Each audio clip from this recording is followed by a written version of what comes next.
I need your advice on split air conditioner troubleshooting. A split AC is just as likely as any other AC to have a refrigerant leak.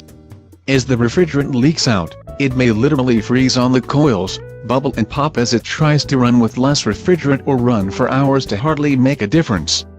I already looked for something obvious like bubbling water on the surface of the air conditioner, both the internal coils and external ones, but I do not see it. Split coil air conditioners can be useful in letting you have multi-zone air conditioning, with a different coil in each room running off the main unit. You therefore have multiple places that the cold air could leak out or electrical connections could short.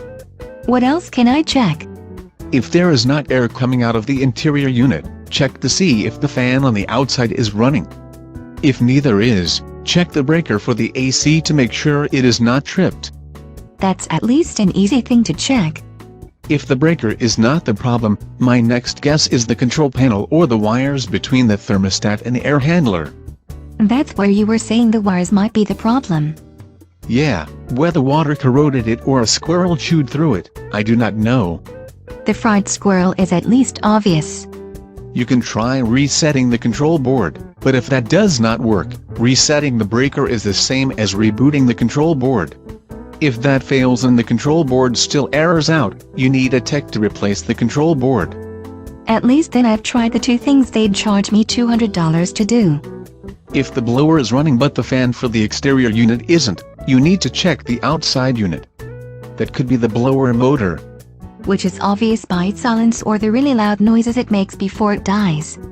Or it could be the run capacitor, which a starter cap kit could fix for you. Or it may be the control board.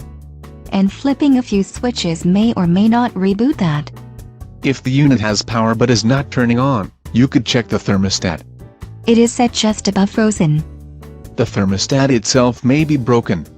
I cannot fix that. If the compressor starts but the fan does not kick in, the condenser fan motor needs to be fixed if the wires are not corroded. If the condenser fan comes on but the compressor does not, the compressor is the problem. It may not come on because it is broken or may not run because it senses there's no refrigerant. I know it is not cool to say this, but you need to pay a pro to recharge the refrigerant, no matter how big a hole that burns in your wallet.